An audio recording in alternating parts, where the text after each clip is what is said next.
Salut à toutes, salut à tous, bienvenue dans Hyperlink, votre cocktail de bulles et de pixels où on décortique l'actualité et l'écosystème de la pop culture. Cette semaine, comme on l'a teasé la semaine dernière, c'était un numéro à l'ouest, après deux épisodes, je dirais, entre le Japon et les États-Unis où on a décortiqué Metal Gear Solid. Cette semaine, on part dans le Grand Ouest en compagnie de Stéphane Moïsakis. Stéphane Moïsakis, bonjour. Bonjour.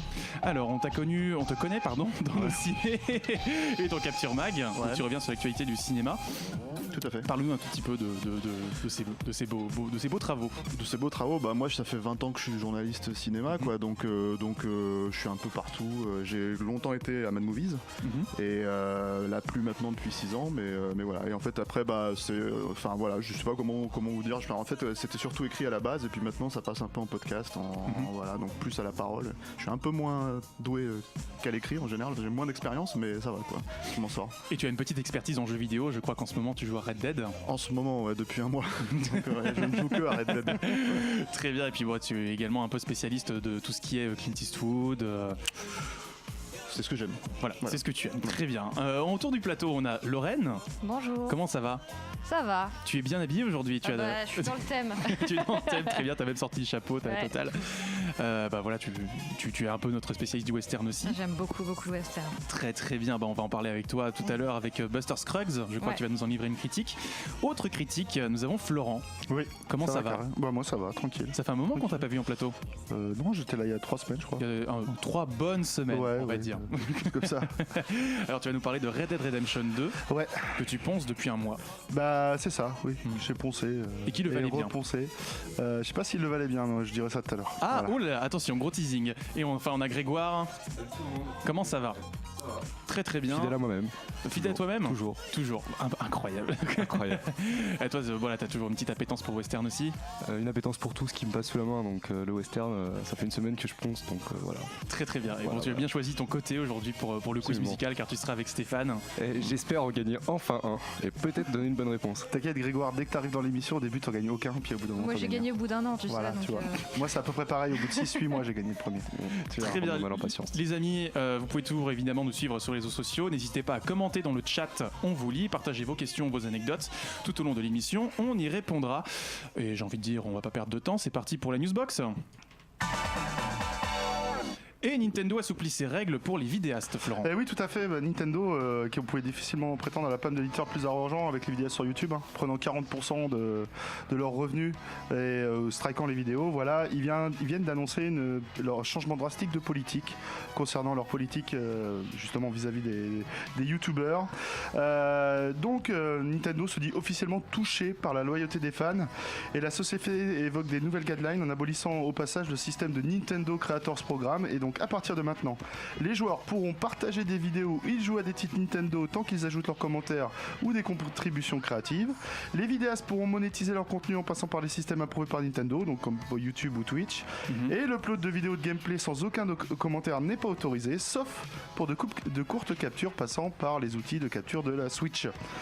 Le changement de position de Nintendo est bienvenu pour de nombreux créateurs de contenu, notamment sur YouTube, mais on peut dire que c'est quand même la moindre des choses et ils font que rattraper leur retard par rapport à tous les autres en fait du game, on va dire. Bon. Très bien, petite réaction autour du plateau vu que c'était un peu la seule grosse news jeu vidéo de la semaine.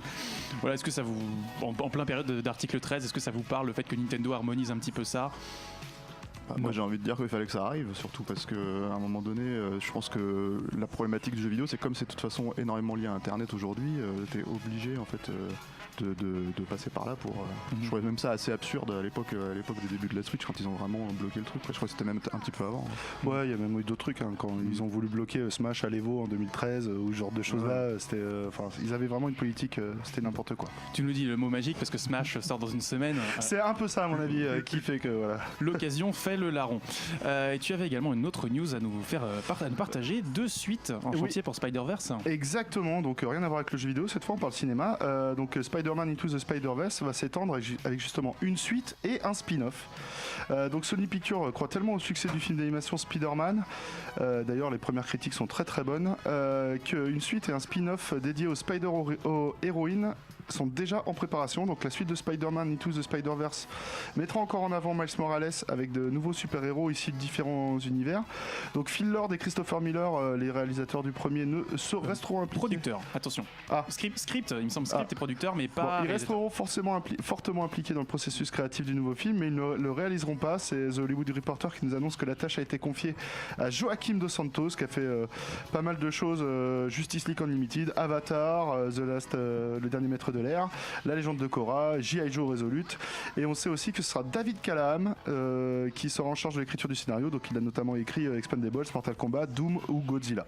Voilà. Quant au spin-off sur les Spider-Héroïnes, il sera réalisé par Lauren Montgomery qui a travaillé sur Wonder Woman, Green Lantern le complot, Superman, Batman, Apocalypse, La Ligue des Justiciers Échecs, tout ça c'est des films animés, hein. Et écrit par le scénariste Beck Smith qui a travaillé sur Happy Town, Life Unexpected, Zoo. Et l'héroïne principale devrait être Spider-Gwen, et on devrait avoir des nouveaux personnages comme Madame Web, Silk ou Spider-Girl. Très très bien, bon, pas mal de choses effectivement. Je sais pas, bon, on va pas balancer tout ça, d'autant que la semaine prochaine on a quand même un numéro consacré au teaser, donc ce serait dommage de griller nos cartouches maintenant.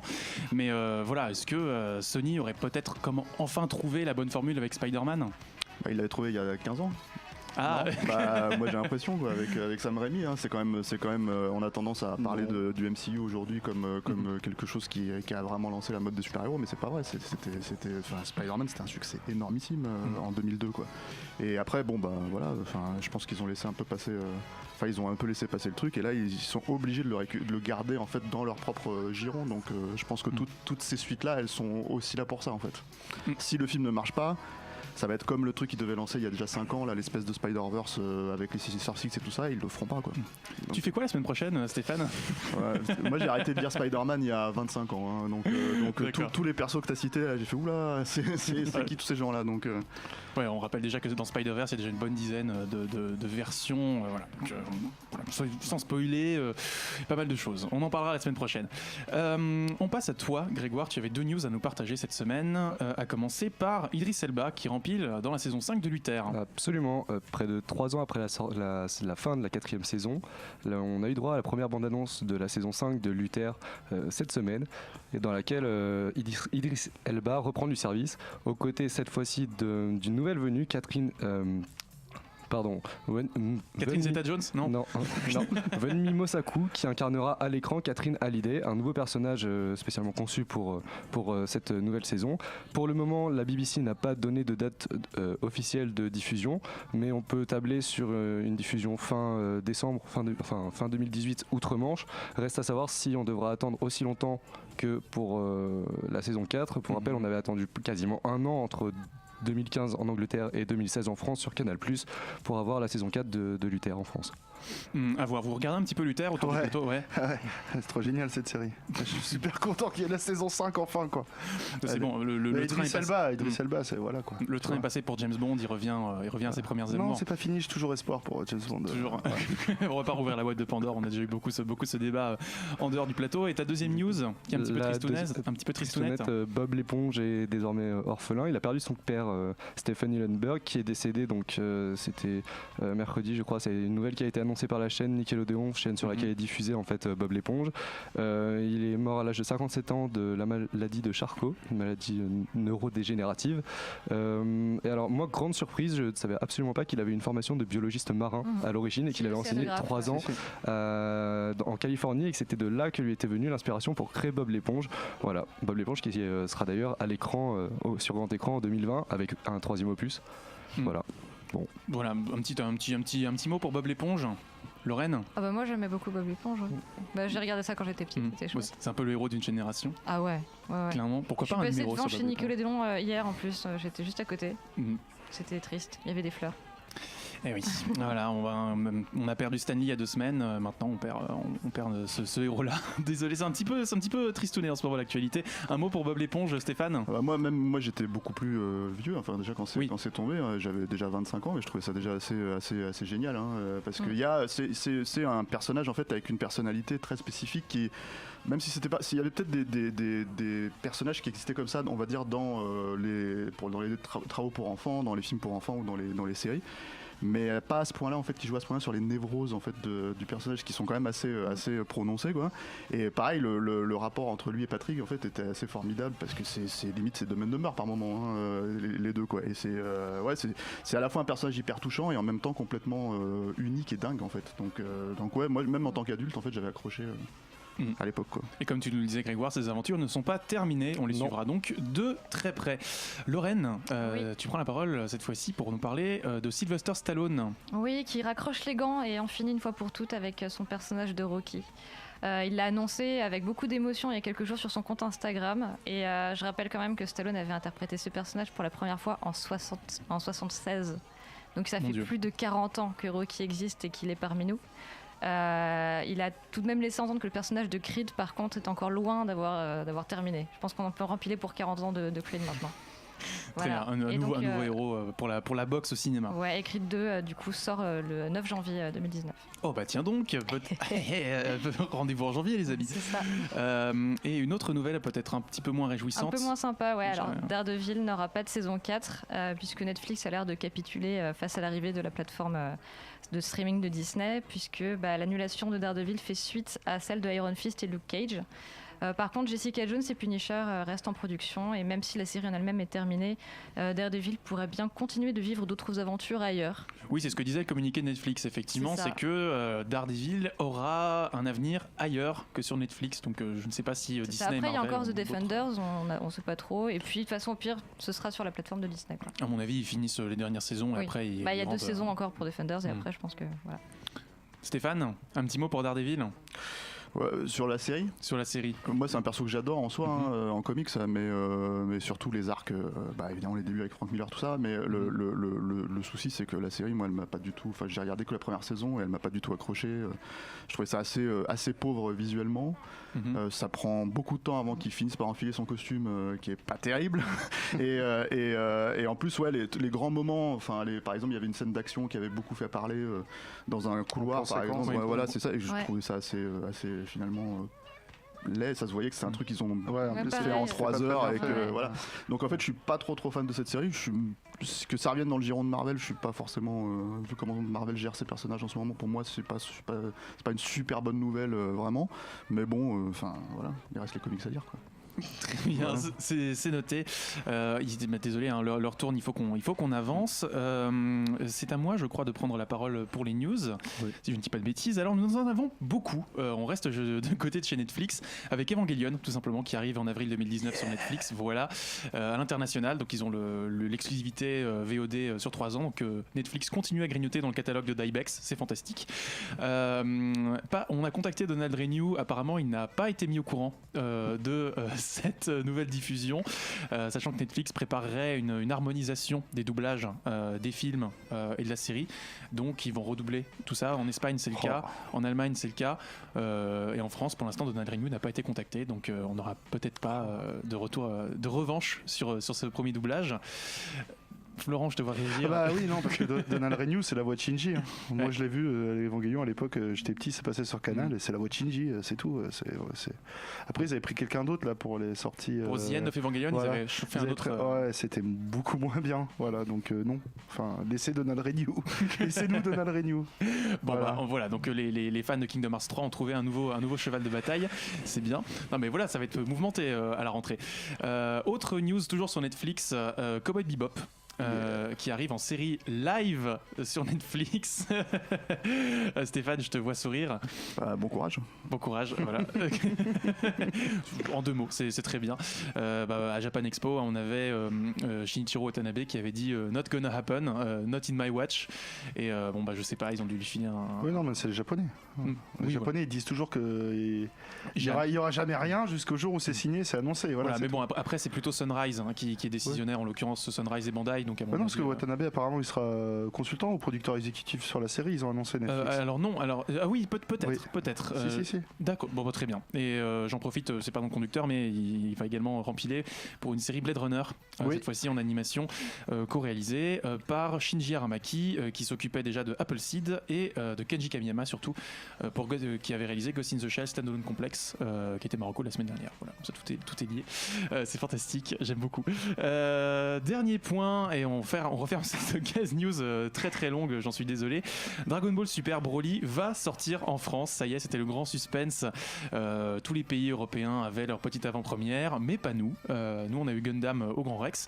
Et ben, il s'avère que Viz Media Europe a enfin mis les droits pour la France, obtenu les droits pour la France. Ça couvre le cinéma, ça couvre la télé, le digital et la VOD. Donc rendez-vous en 2019. On n'a pas de date pour le moment, mais ça devrait a priori sortir avant Japan Expo. Un petit mot sur Dragon Ball Super Broly. Vous l'attendez pas? Non. Non. Non, Dragon Ball, ça s'est arrêté après Boo, c'est tout, puis voilà.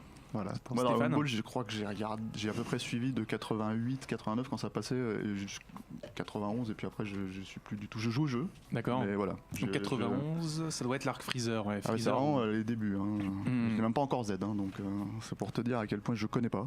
Et voilà. Grégoire, non. Bon, moi j'attends, je vais lire Dragon Ball comme n'importe tout ce qui passe sur Dragon Ball, je le lis. Alors tu as de la chance, on a déjà fait la spéciale Dragon Ball. Hein, donc, Ouais, je sais, oui, tu oui. peux Je sais, oui. tu peux lever le pied, hein, tout va bien. Les amis, c'est fini pour cette pause, pour ce point news. On passe tout de suite à la pause musicale avant nos deux critiques qui vont être assez fournies. On s'écoute Wink, Special to Me, remixé par Night Tempo. A tout de suite. De retour en plateau avec Florent qui nous fait sa danse comme d'habitude. Toujours la danse des épaules, c'est impératif, hein, c'est le grand rendez-vous dès que Florent est là. Cette petite musique me fait toujours danser les épaules comme ça. Très bien, c'est la même depuis 3 ans. Je sais. Et ouais, ça fait plaisir. Hein. Écoute, Stéphane, as-tu apprécié cette pause musicale? Oui, Très bien, voilà. Non, voilà, je fais un petit peu l'essuie-glace. Les amis, on n'a pas beaucoup de temps à perdre. C'est parti directement pour les critiques. La balade de Buster Scruggs avec Lorraine et Red Dead Redemption 2 avec Florent. Mais c'est de la merde! Alors, la balade de Buster Scruggs, Lorraine. Oui, alors les frères Cohen renouent avec un genre cinématographique qui leur est cher. Après l'oubliable Ave César, l'oubliable, j'ai bien dit oubliable? Oui, t'as dit oubliable. J'ai dit inoubliable tout à l'heure en relisant. Pas de problème. Bref, on les retrouve dans ce qu'ils savent faire de mieux, une déclaration d'amour au western avec une pointe d'humour et d'ironie comme ils le font si bien. Chaque segment traite d'un thème propre au western ou de moments clés de l'histoire américaine. Un roi de la gâchette, un braquage de banque et une pendaison, des spectacles ambulants et autres curiosités, la ruée vers l'or, l'Oregon Trail, etc. Le film s'ouvre sur le fameux Buster Scruggs nous chantant sa ballade et se présentant non pas comme un chasseur de primes sanguinaire, mais comme un chevalier blanc, poète et amuseur. Il est une sorte de personnage très cartoonesque qui évoque un Lucky Luke en plus réaliste et donc le plus rapide de l'Ouest, mais pas infaillible. Ceux qui iront avec l'idée d'un cow-boy légendaire et intouchable. Il peut mourir. Alors on sent déjà un peu la sauce Cohen avec un personnage assez charismatique, surtout un casting très choral. Qu'en est-il justement de ce casting ? Alors, moi j'ai trouvé le casting particulièrement bien choisi, que ce soit pour les têtes d'affiche comme James Franco dans le deuxième chapitre et Liam Neeson dans le suivant, ou pour d'autres acteurs beaucoup moins connus. Il y a notamment un choix d'acteurs qui m'a fait un plaisir incroyable et pour cause. Le segment 1000 tickets avec Liam Neeson est splendide, touchant, froid et bouleversant. On se sent encore un peu tourneboulé à la fin du film. Liam Neeson y joue le rôle d'un propriétaire de mini-cirque ambulant dans lequel il n'y a qu'un seul artiste. Je suis fatiguée. Un homme tronc sans bras ni jambes qui récite des poèmes, l'histoire d'Abel et Caïn, interprète du Shakespeare ou encore le discours d'Abraham Lincoln à Gettysburg. Et c'est de lui dont je veux parler, l'infirme. Il est brillamment interprété par un acteur méconnu, mais que les Potterheads auront vite reconnu, puisqu'il s'agit de Harry Melling, a.k.a. Dudley Dursley, le cousin horrible d'Harry Potter. Alors ta fourche à languer, le lapsus était assez intéressant compte tenu du sous-texte de ce passage, j'ai trouvé. Mais si j'ai bien compris, il y a 6 chapitres dans le film. Ouais. Est-ce qu'ils ont une suite logique ? On peut distinguer 2 grandes parties et une conclusion dans ce chapitrage. Les 3 premiers concernent l'homme face à l'homme, tandis que les 2 suivants concernent plutôt l'homme face à la nature. Dans Old Gold Canyon, un orpailleur se retrouve dans une vallée vierge où la nature et les animaux vivent en harmonie. Et dans The Girl Who Got Rattled, on suit l'Oregon Trail. Et ce qui s'y passe, les maladies, l'épuisement, les attaques d'Indiens. Et le film s'achève sur un huis clos dans une diligence à l'esthétique gothique, où 5 personnages de différents milieux ont une discussion tarantinesque sur le sens de la vie. Ce segment annonce la fin d'une époque, celle de la frontière et de ses hors-les-lois un peu sales, et le début d'une ère plus froide et aseptisée. Donc la mort n'est plus héroïque ou spectaculaire comme pouvait l'être celle de Buster Scruggs au début du film. Donc il y a une bonne progression effectivement, mais en résumé, est-ce que c'est un bon western ? Alors c'est assez compliqué à déterminer puisque c'est à chaque fois un tableau d'un stéréotype du Far West, mythique ou non. Donc même si les frères Coen amorcent l'idée d'une démystification, on n'est pas dans la vision idéalisée de l'Amérique, mais dans une vision Coen de l'Amérique. Donc un peu plus terre à terre certes, mais tout en restant une interprétation cinématographique avec tout ce que ça comporte. Et ce n'est pas un bon ni un mauvais western, tout simplement parce que ce n'est pas un western en fait. C'est un film à sketch qui rend hommage au genre, mais ce n'est pas ni un bon western ni un mauvais. C'est un bon film en fait, tout simplement. C'est un film des frères Coen en fait, tout simplement. Voilà. Alors je me tourne vers Stéphane parce que tu avais une punchline assez intéressante. Les Coen à la télé, c'est chiant. Non, c'est pas chiant, c'est dommage, surtout parce que en fait, moi, tu reprends nos ciné là. Oui, tout à fait. Mais en fait, c'est le problème, c'est que j'ai grandi en regardant tous leurs films quasiment en salle, donc c'est vraiment, et en plus, il y a des vrais moments splendides en fait dans celui-là. C'est vraiment dommage de découvrir à la télé, et c'est le problème de Netflix en soi en fait, et surtout le problème de la chronologie des médias ici, c'est-à-dire qu'on peut pas diffuser ces films-là en salle, sinon en fait ils débarquent sur Netflix dans 3 ans, et du coup c'est vraiment dommage de récupérer ça là-dessus. Et puis en fait effectivement il y a une problématique de rythme dans laquelle en fait tu dois vraiment t'immerger, je pense, dans ce genre de film pour l'apprécier à leur juste valeur en fait. Et toi du coup dans le fond du film, qu'est-ce que t'en as pensé Ouais, je pense que c'est un film qui est assez cohérent déjà dans leur œuvre, et puis c'est un film qui est assez cohérent en soi, c'est-à-dire les 6 segments en fait, pour moi ils parlent de la mort à chaque fois. C'est ce que disait Lorraine, effectivement. Voilà. Et vraiment mais à un niveau presque mythologique, c'est-à-dire le dernier segment, même si c'est complètement imagé, c'est assez évident en fait que ça parle de ça quoi. Le segment que moi je trouve un des plus beaux trucs qu'ils aient fait depuis ces dernières années, c'est celui dont tu parlais, de Girl Who Got Rattled, qui est magnifique, et la fin elle est hyper poignante. Et ils ont cette approche en fait effectivement de déconstruction de la mythologie de l'Ouest, mais qu'ils ont fait aussi par exemple à travers le film de Gangster quand c'était Miller's Crossing, ce genre de choses. Donc pour moi c'est un film qui est de toute évidence intéressant, que j'aurais aimé vraiment découvrir en salle en fait pour le prendre pleinement en pleine gueule quoi. D'autres réactions au plateau, Florent? Moi je devais le voir, j'ai pas eu le temps de le voir, donc je vais le regarder ce soir mais moi je me pose la question, est-ce que c'est pas enfin le premier bon long métrage Netflix? Parce que Okja, il y a des pour et des contre. Moi je suis plutôt du côté des pour Okja, mais on va pas ouvrir cette boîte. Voilà. Mais est-ce est-ce que c'est pas vraiment le premier film où tout le monde est unanime pour dire que c'est un bon film, premier bon film Netflix? Est-ce que tu me poses la question en fait? Je sais pas. Moi j'aime beaucoup Okja, je pose la question comme ça. Moi je pense que oui. Enfin voilà, je vais le voir, mais ça me donne envie en tout cas. N'hésitez surtout pas à nous le dire en commentaire dans le chat. Je vois qu'il y a Shueisha, il y a Paul M37, il y a NBA, Touquet Contest et Titouan qui nous fait des bisous. Lorraine, peut-être un petit mot sur c'est quoi ton segment préféré dans le film? Toi, tu un petit peu déjà essayé de deviner, moi, il y a vraiment le premier, j'ai beaucoup aimé. Il y a eu beaucoup d'idées très cartoonesques en fait, donc dans Buster Scruggs lui-même. Et puis 1000 Tickets qui est terrible, et effectivement The Girl Who Got Rattled. Inattendu, 1000 Tickets. C'est un segment qui est très très très bizarre quand on le voit la première fois. Mais justement, moi je l'ai trouvé fou. C'est un point de bascule dans le récit. Enfin, moi, voilà. C'est l'histoire voilà, je réserve la surprise, mais la fin est absolument déchirante.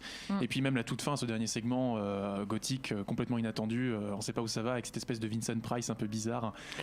C'est quelque chose qu'ils ont déjà fait par le passé, quoi, mais d'être extrêmement cryptique dans la façon de présenter les choses, quoi. Mais je trouve que moi c'est un des trucs que j'aime moins dans le film, parce que j'aime moins la lumière à ce moment-là. C'est le premier film qui tourne en numérique aussi. Mine de rien, ça fait quand même 30 ans qu'ils font des films en péloche. Et ça se voit un peu, et la lumière de Delbonnel est pas toujours dans certains segments elle est juste incroyable, et dans d'autres segments elle est beaucoup moins, enfin c'est surtout l'étalonnage numérique qui me pose problème, donc voilà. Dans la All Gold Canyon c'est très dérangeant à certains moments, c'est vraiment numérique pour le coup, ça se sent, c'est pas de la péloche quoi. L'herbe vert fluo. Waouh. Les amis, je pense qu'on a un petit peu fait le tour. Grégoire, un petit mot? Non, je vois juste le commentaire de Titouan qui nous demande si on joue à Yu-Gi-Oh, donc voilà, ça m'a fait sourire. Pourquoi on joue à Yu-Gi-Oh? J'en ai aucune idée. C'est Titouan à Yu-Gi-Oh. Voilà. Je comprends pas. Peut-être parce que j'ai commencé Assassin's Creed Origins cette semaine, j'en sais rien. Les amis, voilà, le jeu vidéo, la transition est toute trouvée. Florent, quelle transition. Oh là là, incroyable. Florent, tu vas nous parler de Red Dead Redemption 2, le gros morceau de cette semaine. Ouais. Alors déjà, je préfère le prévenir tout le monde, j'ai eu beaucoup de mal à écrire cette critique. Franchement, toi-même tu le sais, Karel, j'ai été totalement divisé profondément par ce jeu. Tiraillé. J'ai été tiraillé de tous les côtés par ce jeu. Je vais quand même remettre d'abord les choses dans leur contexte. Donc Red Dead Redemption 2, c'est la suite de Red Dead Redemption, qui lui-même est la suite de Red Dead Revolver. Donc Red Dead Redemption était sorti en 2010 et c'est développé par Rockstar. Ça sort sur PS4 et Xbox One. La version PC, on ne sait pas. Voilà, toujours voilà. Tout le monde a encensé le jeu, mais mon avis, comme j'ai dit, mon avis il est beaucoup plus mitigé que ça. À ton avis, donc c'est pas la claque annoncée, c'est ça ? Pour moi, non, c'est pas la claque annoncée. Je vais commencer tout d'abord par ce qui saute littéralement aux yeux quand on lance le jeu, c'est que le jeu il est beau. Il est très très beau. C'est magnifique, même sur une PS4 Slim, une PS4 Pro, franchement c'est super beau. La scène d'ouverture qui fait office de tutoriel, qui commence dans une tempête de neige, avec la neige, les particules, etc., la lumière, c'est tout simplement magnifique. Après quelques heures de jeu et d'émerveillement, on commence par contre à revenir un peu dessus, mais il faut bien quand même concéder que c'est l'une des forces du jeu. La représentation de la nature est magnifique, la faune, la flore, magnifiquement sublimée par une gestion de la lumière, peu vue dans d'autres jeux auparavant.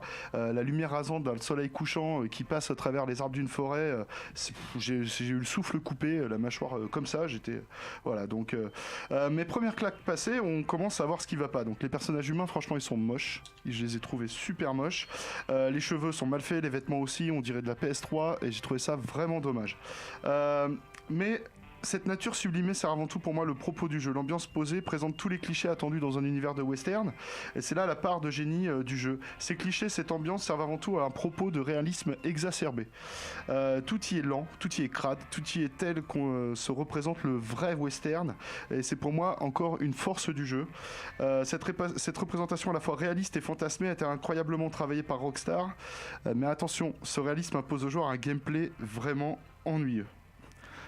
Ennuyeux, c'est-à-dire que c'est une ambiance posée, mais contradictoire, avec certaines avancées de gameplay. Exactement. Pour moi, cette ambiance met à mal le gameplay moderne d'un jeu vidéo tel qu'on l'attend en 2018. Le terme de gameplay, c'est le plus gros point faible pour moi du jeu. Le jeu est incroyablement dirigiste, comme son grand frère en fait. En gros, on a l'impression qu'ils ont repris Red Dead 1, ils ont mis plus beau, et c'est Red Dead 2. Sauf qu'en 2018, on fait plus ce qu'on faisait en 2010. Donc le système de jeu accuse son âge. On est largué dans cette magnifique open world très très grand, mais à chaque cas de montagne, on doit juste suivre les missions scénario ou les quêtes annexes pour pouvoir avancer. Donc on passe notre temps à ramasser des herbes, à trouver des autres dinosaures, à trouver des sculptures sur des rochers, des cartes à collectionner, faire le chasseur de primes, aller chasser pour faire du craft pour pouvoir améliorer le camp. Tout ça, c'est pour moi des mécaniques de gameplay qui sont vieillottes et dépassées. On pourrait dire que ceux qui aiment la housing, c'est cool de pouvoir faire le camp, etc., de le modifier comme on veut. Non, le seul problème, c'est que tout est déjà préfait. Il faut juste que tu trouves tant d'ingrédients pour faire ce truc-là. Tu ne peux pas le faire comme tu as envie. C'est juste pour pouvoir avancer. C'est une liste de courses, exactement. Le jeu est une liste de courses. Tu as bien résumé le truc. Pour parler un peu du scénario, quand même, sans trop spoiler, la chose qui m'a le plus gêné, c'est le manque d'enjeu général du titre. On enchaîne les missions sans vraiment trop avoir de but, si ce n'est pour avancer dans l'histoire et débloquer des choses supplémentaires. Mais je vais pas être aussi critique sur le scénario que je suis sur le gameplay, parce que en effet, pour moi, le scénario sert encore une fois l'ambiance générale du jeu, l'atmosphère. Le héros Arthur Morgan est un homme à qui rien ne sourit, jamais. Dès qu'il lui arrive quelque chose de positif, le destin le lui enlève. Une sorte de quête de rédemption qui n'arrive jamais au bout, et le héros devra continuer de payer toute sa vie ses erreurs du passé. Une atmosphère de dépression constante émane du jeu, représentation pour moi typique de cette époque de la fin du 19e, où le pays, les États-Unis, sont tiraillés entre la fin de l'époque de la colonisation et le début de l'ère industrialisée, savoir entre l'homme qui a dompté la nature et l'homme qui devient industrialisé en tout. Voilà, alors on reviendra sur ce qu'on peut retenir du mode solo, mais est-ce que tu peux nous parler un tout petit peu du mode online qui vient de sortir et qui justifie justement qu'on ait délayé la critique? Voilà, justement oui, parce que voilà, vu que j'ai mis mon temps à faire la critique, on a profité aussi pour jouer au mode online, donc je l'ai bien joué cette semaine. Mais là, en fait, c'est une claque. Là, pour moi, c'est la claque, le mode online, parce qu'en fait, le mode online, c'est tout ce que j'ai dit avant. Mais en fait, vu que t'es avec tes potes et vu que t'es avec plein d'autres gars, c'est plus lent. Il y a plus de lenteur. Il se passe des choses tout le temps. Les quêtes annexes, il y en a plus ou plus trop. Pourtant, il y a toujours un mode scénarisé. Il y a des épreuves online multi. Alors, pour l'instant essentiellement en PVP, en joueur contre joueur, mais Rockstar nous a déjà promis du contenu supplémentaire, ça on les croit vu ce qu'ils ont fait avec GTA Online. Donc je suis très très agréablement surpris et pour moi rien que le mode online vaut l'achat du jeu. Clairement. Okay. Clairement donc là voilà. Bon voilà, on sait ce que Rockstar a fait. Et pour un peu conclure sur Red Dead 2, moi, comme je le disais au tout début, le jeu m'a vraiment interloqué sur son ambiance, son atmosphère de dépression constante. La représentation de la fin d'une époque m'a retourné au fond des tripes. Mais d'un autre côté, je suis vraiment ennuyé dans cet open world vieillot et dirigiste, enchaîner des quêtes annexes et des heures passées à chasser des lapins pour faire du craft. J'ai juste envie de faire un mot. Monsieur Rockstar, le jeu vidéo a évolué, mais pas votre système de jeu. Donc on vous pardonne pour cette fois, mais il faudra quand même faire mieux pour GTA 6. Ok, bon là le pavé est lancé.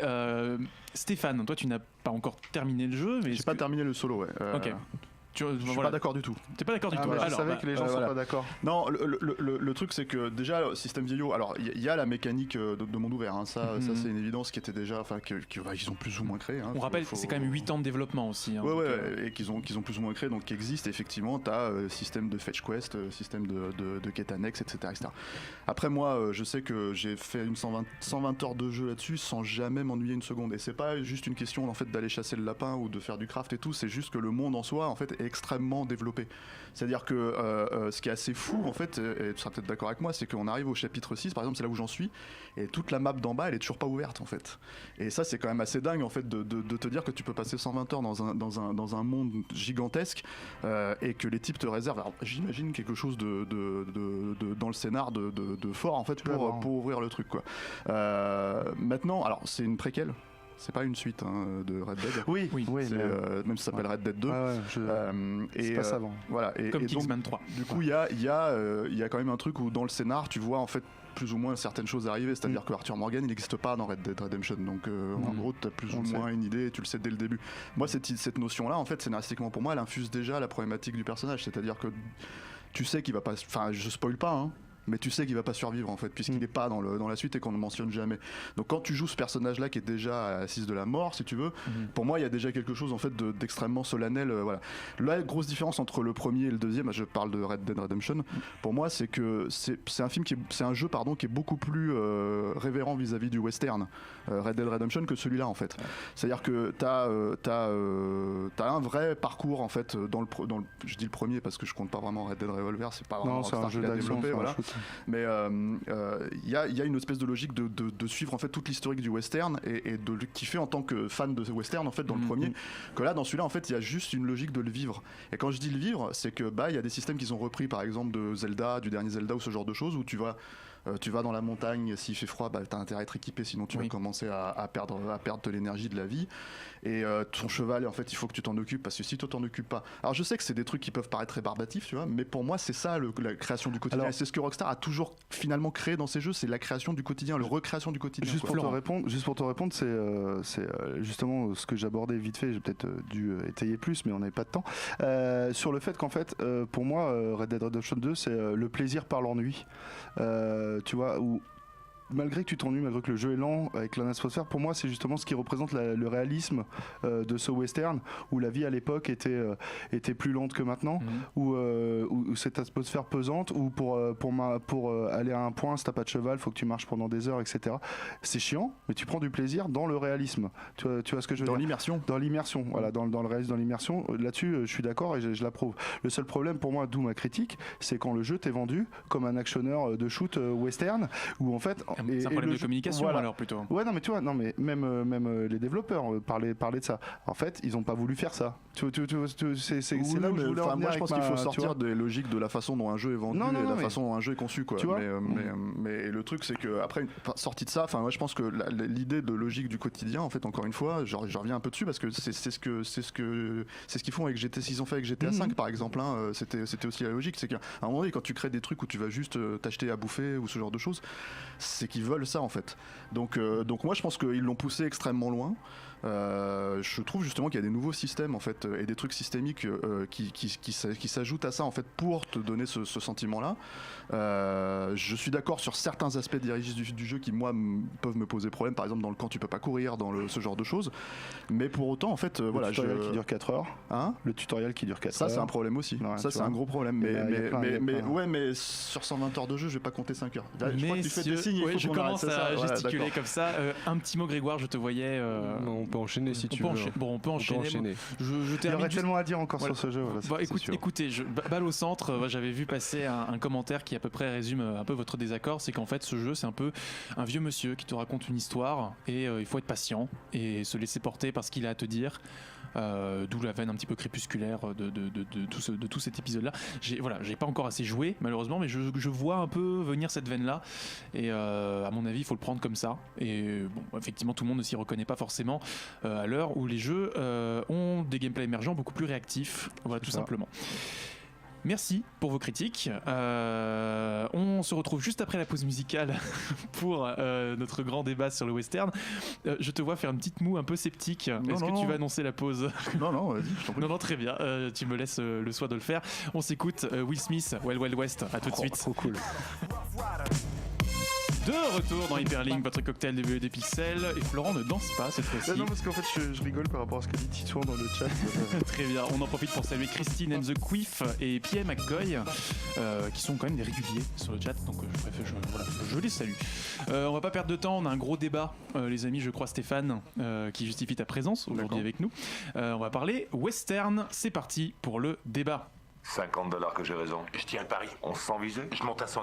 Je rappelle que vous pouvez suivre évidemment sur la chatbox et nous poser vos questions si vous en avez, n'hésitez surtout pas. On est là pour y répondre. Lorraine, je vais te donner la parole en premier car tu es un petit peu cette circonstance, j'ai envie de dire. C'est quoi le western?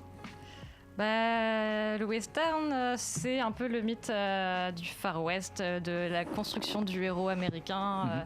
Après, il y a plusieurs périodes en fait. Il y a une période classique sur fond de guerre de sécession avec tous les films de John Ford, avec John Wayne, tout ça. Ensuite, plus le spaghetti avec Sergio Leone, Clint Eastwood et compagnie. Et puis le crépusculaire où c'est beaucoup plus sombre, beaucoup plus sanglant, beaucoup plus violent avec les films de Peckinpah, par exemple. Donc tu as 3 grands axes dans le western, ça. 3 grandes périodes. Il y en a d'autres, mais c'est les principaux, on va dire. C'est quoi les ficelles thématiques du western? Stéphane? Stéphane, ouais. Les ficelles thématiques du western, en fait déjà je pense que le western c'est un genre qui s'est forgé avec le temps, donc c'est quand même un genre qui existe depuis quasiment les débuts du cinéma, depuis 1902, 1903, voilà. Oui, et puis en littérature évidemment. Tout à fait, c'est ça, et en littérature, ce qu'on voit dans Red Dead 2 d'ailleurs. Mais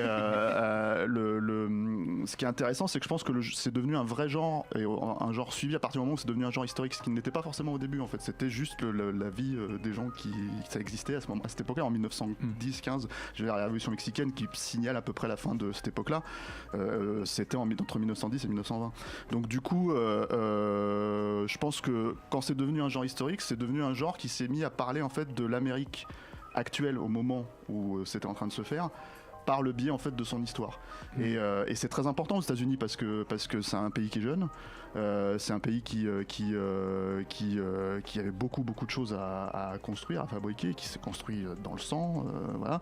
Donc il avait une mythologie en fait à créer, et c'est la mythologie en fait de l'Amérique. C'est-à-dire que c'est clairement ça le western, et c'est devenu avec le temps à la fois un genre typiquement américain, c'est-à-dire qui est basé sur des codes de mise en scène très spécifiques, beaucoup de codes de thématiques, de narration, etc. Et qui en fait a réussi avec le temps à vraiment s'exporter partout. C'est-à-dire que je sais pas comment dire, c'est-à-dire à un moment donné on peut parler de western urbain, on peut parler de western et en fait à la fin Pour moi, c'est un des deux plus grands genres créés aux États-Unis, ça et le thriller. Parce qu'en fait, d'un seul coup, indépendamment de ce que ça raconte, c'est-à-dire, en fait, c'est devenu un vrai genre cinématographique en soi, dans le sens où, en fait, on peut prendre les codes de mise en scène et les réintégrer ailleurs et faire du western. Il y a des films français qui s'apparentent au western, il y a des films japonais qui s'apparentent au western, il y a des films dans le monde entier, en fait. Et mine de rien, en fait, c'est la puissance du cinéma, en fait, c'est ce que c'est censé représenter pour moi. C'est le genre, j'ai même envie de dire presque le genre cinématographique par excellence, parce que d'un seul coup, ce que tu peux raconter aussi dans le western, bah, en fait, tu peux faire une comédie, tu peux faire, et ça c'est vraiment venu avec le temps, tu peux faire clairement, mais en fait tu peux en faire une comédie, tu peux faire des films d'horreur, tu peux faire toutes ces histoires, tu peux les raconter dans le western. Grégoire, c'est effectivement, il y a plein de codes aussi bien visuels que par exemple audio. Tout le monde connaît la musique de Ennio Morricone, L'homme à l'harmonica, qu'on peut retrouver même dans des séries télé en fait sur TF1 par exemple. Donc en fait il y a tout un univers comme ça avec plein d'éléments qui sont un peu exportés et diffusés. Alors après il y a juste un point sur lequel je suis pas tout à fait d'accord, c'est qu'il y a que le western américain qui se réfère vraiment à l'histoire du Far West. Dans le western européen, il y a finalement, il n'y a pas beaucoup de western à part le bon, la brute et le truand. Il était une fois dans l'Ouest, c'est le chemin de fer, c'est le chemin de fer, c'est ce genre de choses. Mais Bob, la trame historique de fondation d'une nation, en fait, on la trouve, elle est très présente dans les westerns d'origine qui justement mettaient en avant le mythe fondateur de cette nation. Mais une fois que ça s'est exporté dans les années 60 en Europe, ça s'est éloigné un peu de l'histoire originelle du Far West. Alors là, tu fais référence, j'imagine, au western spaghetti, qui a un regard plus extérieur et plus critique peut-être sur certaines réalités du Far West. Aussi, ça c'est arrivé en Europe dans les années 60, je crois. Le premier qui s'est vraiment imposé, c'est un western qui a été tourné en Yougoslavie, qui s'appelle Le goût de la violence, de Hossein, qui est sorti en 61 et qui a imposé en fait le western en Europe à une période où ce même genre cinématographique s'essoufflait un peu outre-Atlantique. Et c'est donc en pleine guerre froide, le western par exemple s'est imposé en URSS et du côté dans le bloc soviétique comme un outil de propagande. Et donc là on s'est éloigné un petit peu de l'histoire du Far West. Et pareil en Europe avec l'arrivée des western spaghetti, encore une fois il y a très très peu de films finalement il y a celui de Sergio Leone, le Bon, la brute et le truand, qui intègre la guerre de sécession un petit peu, mais la guerre de sécession qu'on retrouve pas du tout par exemple dans les deux autres volets de la trilogie du dollar. Donc c'est en ça que je dis que... Il faut savoir un truc, c'est que Sergio Leone, avant le premier Pour une poignée de dollars, n'avait jamais mis les pieds aux États-Unis. Donc en fait, non mais c'est intéressant parce que mine de rien, c'est des réalisateurs américains qui ont fait le western à la base. Et enfin, je parle des codes et tout ce genre de choses. Et le truc, c'est que ce qui s'est passé en fait, c'est que il s'est basé sur son amour du western et sur ce qui lui posait problème éventuellement dans certains westerns, pour en fait donner sa propre version et là en fait pousser, j'aime bien cette expression, pousser les potards à 12 quoi. C'est-à-dire que vraiment aller beaucoup plus loin, créer des nouveaux codes visuels, des gros plans sur des gueules cassées, des mecs qui ont plus de dents, des tronches, des vraies tronches quoi, et dire voilà il y a quelque chose d'à la fois complètement magnifique dans le western, c'est-à-dire le cadre scope absolument incroyable, le décor, hein, d'ailleurs c'est pas tourné aux États-Unis, c'est tourné en Espagne, à Almeria, et en même temps en fait le sublime de ça, le sublime de la musique de Morricone et en fait la tronche des autochtones de l'époque, quoi. C'est-à-dire que le truc et mêler à la fois le sublime et le craspec en fait, et c'est clairement ce qu'il a apporté aux gens en soi.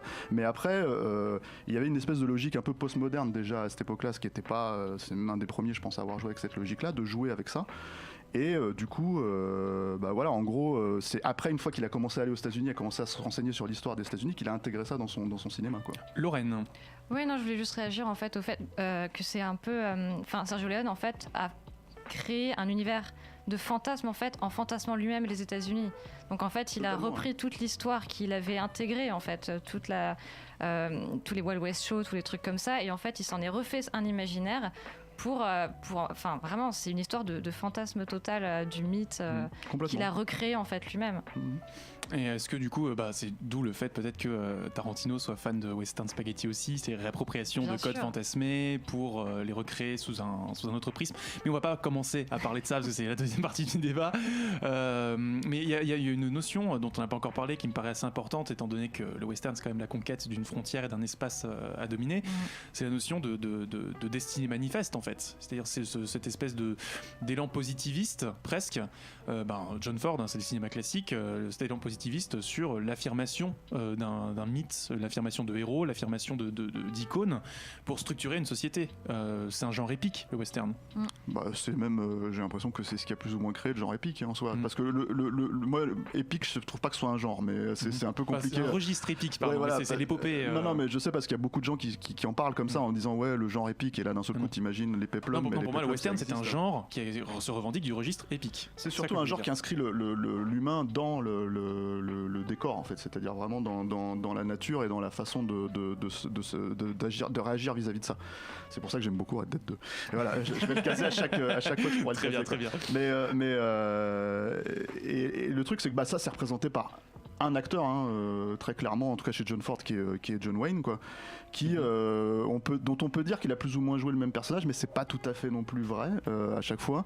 Le personnage de Rio Bravo, c'est pas tout à fait celui de la prisonnière du désert, qui est pas tout à fait mais comme c'est John Wayne et qu'il a un aspect assez comme Clint Eastwood, un peu monolithique aux yeux des gens en fait, voilà, il y a cette notion là, mais c'est vrai qu'il y a l'idée à travers ce personnage là de créer une icône américaine, une personnalité, enfin une persona américaine en fait, individualiste et en même temps qui s'inscrit dans la société dans laquelle il évolue, qui est assez typique en fait, et qui je pense donne beaucoup qui a donné le là à beaucoup de personnages en dehors même du western, en fait, beaucoup d'icônes du cinéma américain qui vont suivre, quoi. Je pense que sans John Wayne tu pouvais pas avoir Stallone, tu pouvais pas avoir McClane dans Die Hard, tu pouvais pas avoir tous ces personnages. On n'aurait pas Abitbol non plus. On n'aurait pas George Abitbol non plus, c'est vrai. Voilà. Mais tu mentionnes la prisonnière du désert, c'est intéressant parce que c'est quand même un point de bascule dans l'histoire du western, notamment sur une question qu'on n'a pas encore abordée, mais l'épopée c'est la définition du nous contre eux, et le eux c'est qui sinon les Indiens, les natifs, et leur représentation elle a complètement basculé avec la prisonnière du désert. Oui, enfin ça existait déjà avant. Il y a l'histoire du western et c'est quand même hyper riche. C'est un genre, c'est un peu comme aujourd'hui avec le genre du super-héros, c'est-à-dire qu'en fait il y en a beaucoup qui sont sortis pendant des années. Donc il y a des films en fait qui ont déjà traité plus ou moins la question. Il y a d'autres films qui ont traité la question de la Révolution mexicaine même avant que finalement Léon s'en empare dans les années 70 quoi. Donc tout à un moment donné en fait il y a eu tellement de films que c'était forcé en fait de traiter ces questions-là d'une manière ou d'une autre, et c'est pas aussi monolithique, c'est pas aussi manichéen qu'on pouvait le croire en fait déjà dans les années 40 ou 50, mais même si l'idée générale effectivement c'est encore une fois de réécrire l'histoire. C'est la fameuse phrase dans L'homme qui tue à Liberty Balance quoi. Si les faits sont moins intéressants que la légende, il faut imprimer la légende quoi. Donc du coup c'est ça la logique des choses, il fallait créer cette mythologie là. Ça peut être discutable, moi je comprends qu'on le discute. Moi personnellement le cinéma c'est une représentation, c'est-à-dire que c'est quelqu'un qui donne son point de vue en fait sur une histoire. Il n'est pas obligé de coller automatiquement à l'histoire. À partir du moment où tu le sais, tu vas dans les bouquins d'histoire pour te renseigner, mais le film après il raconte un récit, il a quelque chose à raconter, et c'est pour ça que je sais que Tarantino par exemple s'en est beaucoup pris à John Ford ces dernières années en disant voilà c'est un type qui a réécrit l'histoire etc. Oui d'accord, mais Tarantino se permet de le faire aussi par exemple dans Inglourious Basterds, c'est juste que lui il l'intègre dans son récit, c'est-à-dire il le dit spécifiquement, ce que John Ford ne faisait pas. Mais pour moi je pense qu'un cinéaste a le droit en fait de même si ça peut paraître un peu comment dire insensible ce que je vais dire, mais il a le droit de se poser, enfin d'apporter son propre point de vue sur le récit qu'il raconte quoi. Être un peu objecteur de conscience quoi. C'est du cinéma, c'est de la fiction, c'est-à-dire que en fait c'est pas un livre d'histoire, c'est de la fiction, même si ça reprend ces codes là. Je pense que c'est pas au cinéma de questionner forcément ça. Si les gens veulent le faire, si certains cinéastes veulent le faire, il y a pas de problème, mais si certains cinéastes ne veulent pas le faire, il y a pas de problème non plus pour moi, c'est ça. Grégoire. Oui, à partir du moment où en fait on considère que le western c'est la rencontre entre une mythologie et un moyen d'expression finalement qui a été le cinéma, on s'attend forcément à ce qu'il y ait une partie des films et des productions qui soient un peu romancées et mythifiées en fait et le traitement qui a été fait des natifs et des indiens au cinéma l'illustre assez bien je pense. Très rapidement, dès les années 1910-1920, l'Indien est plus représenté comme un homologue il est tout de suite transformé en une sorte de bête sauvage un peu barbare, que par opposition une espèce d'entité informe qui se rapprocherait plus de l'animal finalement et qui est plus du côté de la nature, tandis que l'homme blanc américain sera du côté de la civilisation. Et le seul film à l'époque moi j'y étais pas, mais le seul film qui s'était opposé à cette tendance à l'époque, c'était le tout premier et dernier des Mohicans de Turner et Brown, qui était sorti en 1920. Et après il n'y en a pas eu tellement, mais à nouveau c'était 30 ans plus tard, il y a eu La Flèche brisée de Dave, qui a restauré un peu l'image d'un Indien et d'une culture indienne. Et voilà, par rapport à ta question d'origine sur le traitement des peaux rouges qui avait été fait au ciné. Voilà. Florent, tu voulais réagir à ce que disait Stéphane? Non, juste peut-être avancer un petit peu, parce qu'après tu as parlé de La Prisonnière du désert, mais La Prisonnière du désert justement ça enclenche après tout ce qui est le genre western des années 70, 80, 90, 2000, etc. Dont on parlera peut-être dans la deuxième après, moitié, étant donné que l'heure tourne. Bah non, l'heure tourne. On peut consacrer 5 minutes si tu veux. Non, vas-y, c'est toi qui gère ton émission. Non, écoute, on y va maintenant. Oui, donc je me suis perdu dans mon fil. Donc l'entrée dans les années 70. dans le western crépusculaire, voilà justement avec Sam Peckinpah et des choses comme ça, qu'on avance un peu, et l'arrivée d'Eastwood, et enfin le genre western sort du Far West, j'ai envie de te dire, aussi dans les années 70, 80, on va retrouver d'autres choses. Et notamment ce qu'on voit passer juste à l'instant, Star Wars quoi. Star Wars qui pour moi est un western. C'est un western pour toi, Star Wars. Ouais, tout à fait. Ouais. Donc, tu vois, le genre passe à autre chose dans d'autres. Enfin, le genre passe dans d'autres genres, mais reste du western quand même. Ce qui est intéressant, c'est que ça épouse la bascule du contexte politique dans lequel se produisent les films. C'est-à-dire que c'est le moment où Kennedy prononce son discours sur la nouvelle frontière, avec justement la nouvelle frontière, c'est une frontière plutôt sociale. On met fin à la ségrégation, mais aussi une frontière spatiale. On va conquérir. Enfin, il faut donner plus de moyens à la NASA, etc. Et que cette bascule dans l'imaginaire populaire se fasse à quelques années près, mais que ça suive. Effectivement, il y a peut-être quelque chose à creuser de ce côté-là.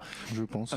Mais bon, on parlera davantage de Star Wars, assassin du western, présumé en tout cas, dans la deuxième moitié de notre grand débat. Pour l'heure, on va s'écouter, les amis, une petite pause musicale. C'est MC Solar, le nouveau western, tout simplement. À tout de suite. De retour en place. T'es parti en 2 secondes quoi. Très bien. Bon, de retour en plateau dans Hyperlink. Je vais pas y arriver. Donc de retour dans Hyperlink, toujours consacré au western avec Stéphane Moïsakis. Dans le teasing, vous demandiez peut-être où se trouvait Mea. Figurez-vous qu'il n'est pas en plateau avec nous, mais que sa voix va nous éclairer dans une petite interview qu'on a enregistrée cette semaine, consacrée au western, à son héritage et peut-être à son intégration à d'autres médias. Donc on l'écoute tout de suite et on se retrouve juste après. Bonjour, comment expliques-tu la longévité du western ? C'est un principe qui résonne avec l'actualité en gros, hein. Comme c'est des trucs qui se passent dans le passé, on peut faire des références à l'actualité en disant bah non c'est pas maintenant, c'est dans le passé, c'est pas pareil, oh là là, pour éviter un peu la censure.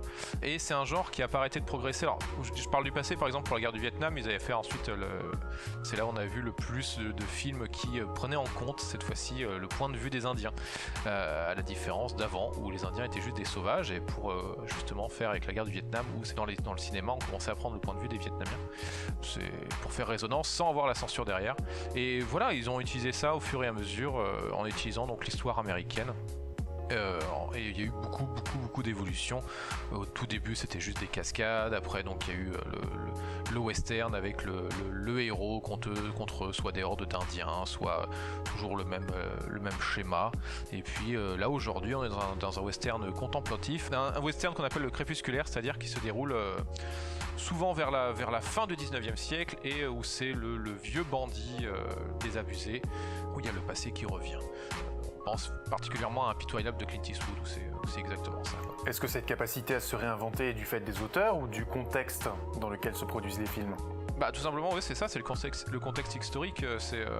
Mais c'est quand même un genre qui a diminué dans les années 90, on n'entendait plus trop parler, jusqu'à Danser avec les loups, où là c'était bien reparti, ça avait relancé le western, mais sinon, ouais, de la fin des années 70 jusqu'au début des années 90, on n'entendait plus parler. Donc il est revenu vraiment en se réinventant, quoi. C'est ça qui permet qui a permis de relancer le genre, c'est qu'il s'est réinventé en utilisant les codes du cinéma des années 90, en changeant pas mal, et ce qui fait que aujourd'hui on a encore, on n'a pas tant que ça en fait des westerns qui sortent, mais on en a de temps en temps, et qui fonctionnent assez bien au cinéma d'une manière publique et critique. De ce que tu dis, on comprend que le western est un genre intemporel, mais est-il pour autant immortel? Parce qu'il a quand même connu des bonnes phases d'essoufflement. Oui, c'est ça, c'est comme les comédies musicales, hein, de toute façon tout ce qui est le genre cinématographique. Il y a un jeu que c'était le jeu Movies de Bullfrog qui est assez rigolo, justement, c'est c'est un jeu où on gère un studio de cinéma et il y a des genres qui reviennent au fur et à mesure des époques et des genres qui disparaissent, et c'est exactement ça le cinéma américain. Il y a eu toute une époque, c'était la science-fiction, les films d'horreur, après maintenant je sais même pas, maintenant on est dans les comédies improvisées, et dans même les films d'action un peu joyeux, c'est arrivé, voilà, c'est le cinéma de super-héros quoi. C'est un genre qui disparaît, qui revient, et je pense que d'ici une dizaine d'années, ça va revenir quoi. C'était beaucoup revenu dans les années 2000 parce que c'était de nouveau, il y avait eu le 11 septembre, et donc du coup on se réenfermait sur le héros seul contre d'autres personnes, et le western était bien pour ça, ce genre de choses quoi. Comment tu traduirais l'impact du western sur le jeu vidéo? Je vais faire juste une analogie avec les nazis. Les nazis ou les zombies, ce sont les ennemis de base du jeu, c'est-à-dire qu'on te montre un nazi, on te montre un zombie, on sait que c'est un ennemi. Le western, on te montre un mec en face de toi, tu sais que c'est un duel. Tu vois, c'est des codes qui sont très faciles à comprendre, enfin on comprend, c'est dans l'imaginaire collectif, donc on n'a pas besoin d'expliquer. On montre un mec avec un chapeau, et on montre un cow-boy avec un chapeau et qui est juste devant toi, tu sais que c'est un ennemi, tu sais que c'est quelqu'un que tu dois tuer. Et voilà, c'est pour ça que le western est très utilisé, parce que, tout simplement parce que c'est des stéréotypes qui sont très très faciles à comprendre, et très très faciles à comprendre de suite, il n'y a pas besoin d'expliquer. D'où le rapport avec les nazis et les zombies. Quel horizon tu verrais pour le western? Moi, j'aimerais, ça serait utiliser des licences connues du western, mais alors après, à part, moi j'aimerais bien un jeu Lucky Luke, tu vois, en monde ouvert. Donc c'est voilà, en utilisant des licences connues, ouais, il y aurait moyen de faire quelque chose. Sinon, malheureusement, le genre en jeu vidéo n'est pas très utilisé, parce que, oui, peut-être parce qu'il y a cause du côté ringard, peut-être pour plein de choses, mais c'est pas, malheureusement, il n'est pas utilisé le genre. Maintenant, donc pour le relancer, je sais pas. Il y a que chez les indés qui le feraient, mais là, il y a pas moyen quoi. Trop cher. De retour en débat, tu disais trop cher. Ouais, c'est que ça coûte trop cher un jeu AAA avec western, un jeu de western. Dans l'interview complète qui sera disponible la semaine prochaine, effectivement, on revenait là-dessus. Peut-être, voilà, tout simplement, ça coûte de l'argent. Ça coûte de l'argent de faire des open world. On en parlait pas mal avant la pause, parce que là, l'interview pose quand même les bases de pas mal de choses pour la deuxième partie du débat. Qu'on en reste un petit peu sur Star Wars. Est-ce que ça veut dire que le renouveau du western passe par sa dilution dans d'autres genres? Ah, c'est à moi que tu poses la question. Oui, voilà, parce que c'est toi qui as mis Star Wars sur la table, donc tu l'assumes. Oui, c'est vrai.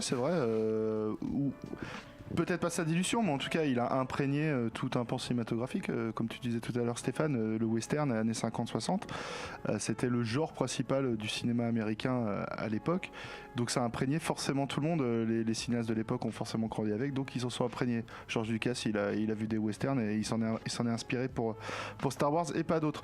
Il y en a eu plein. On peut citer, je sais pas, John Carpenter par exemple. Oui, Carpenter, c'est du western par procuration sur presque tous les films. C'est ça. Donc il voulait faire des westerns, il l'a jamais trop fait en fait. Enfin si, il l'a fait, mais pas de la façon dont on l'entend quoi. Donc c'est la même chose de plein de choses. Clint Eastwood qui refait ses westerns. Je sais pas, Don Siegel quand il fait Dirty Harry, il fait un western, on en parlait tout à l'heure, un western urbain, voilà, un western urbain, réactionnaire mais un western urbain. C'est les conventions du western, c'est la justice expéditive qui l'emporte sur l'état de droit. On va dire l'état de nature sur l'état de droit, c'est un petit peu aussi la récurrente du western. C'est ça. Après sur le chat on nous parle de Cowboy et Envahisseur. Bon, on va éviter d'en parler de celui-là, mais voilà quoi. Donc ça dit quelque chose quand même. Cowboy versus Envahisseur, ça me dit quelque chose. Voilà, ça dit.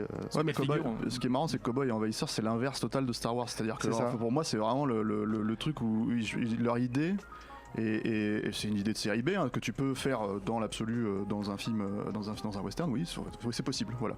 Mais le truc c'est qu'il y a pas, enfin à part cette idée-là, il n'y a plus rien dans le film, il reste plus rien. Alors que Star Wars justement, et j'étais d'accord avec toi sur la logique que c'est un western, mais c'est aussi un film de fantasy, c'est aussi un film médiéval.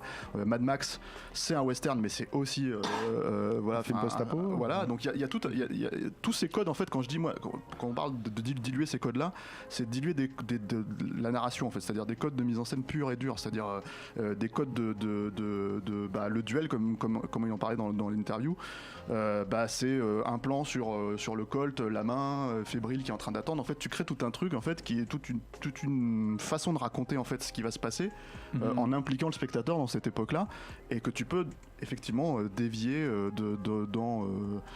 tu parlais d'Eastwood, mais Eastwood, même quand il fait Sur la route de Madison, il y a du western dedans en fait, dans la façon dont, même si c'est que bucolique, même si c'est que un aspect du western, que c'est que la nature, ça reste un étranger qui vient dans une ville, qui rencontre quelqu'un, enfin voilà, et le code de l'étranger qui descend du train, c'est pareil, c'est dans les westerns aussi. Et même dans Invictus, le dernier match final, quand on voit les deux équipes, c'est filmé avec les codes du western aussi, avec les plans sur les yeux, comme tu parlais, le duel quoi, voilà, entre les deux, c'est exactement la même chose.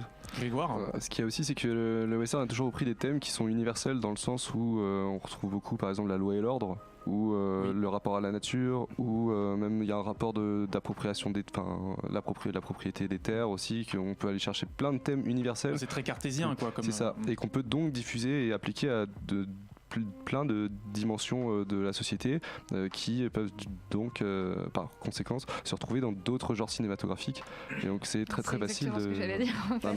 Pour le coup on sait que c'est un cinéma, c'est un genre qui est extrêmement codifié, que autant visuellement que scénaristiquement, enfin c'est vraiment des codes, on reconnaît immédiatement quand il y a une influence western quelque part. Sauf que c'est souple. Sauf que c'est très souple, parce que tu peux vraiment tout raconter dedans. Ouais, mais complètement. Et surtout qu'il y a cette histoire aussi de conquête de territoire, tout ça qu'on retrouve dans énormément de genres. Il y a eu beaucoup de westerns dans les années 50-60, et en même temps, dans les années 50-60, il y a eu aussi énormément de science-fiction, qui est aussi une histoire de conquête en fait spatiale, de conquête encore une fois de territoire. Et je pense que ces deux genres cinématographiques qui sont complètement, qui vont vraiment l'un avec l'autre. Et qui se sont aussi mélangés d'ailleurs pour moi Star Trek c'est clairement une série western de l'espace quoi. L'ultime frontière. Exactement. C'est ça.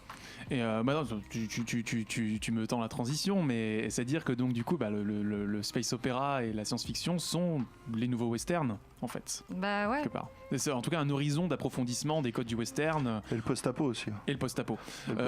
Même Walking Dead, c'est très clairement en grande partie inspiré du western. Hein. Mais après, ça se passe aux États-Unis, et il faut savoir qu'aux États-Unis, il y a encore, je veux dire, il y a New York et Los Angeles, et puis en fait, il y a quand même le milieu, quoi. Et mine de rien, le milieu, mais c'est pas du tout, je suis pas du tout. Dénigrer ça, mais ce que je veux dire, en fait, c'est qu'il y a des codes, en fait, que les chasseurs de primes, ça existe encore aux États-Unis.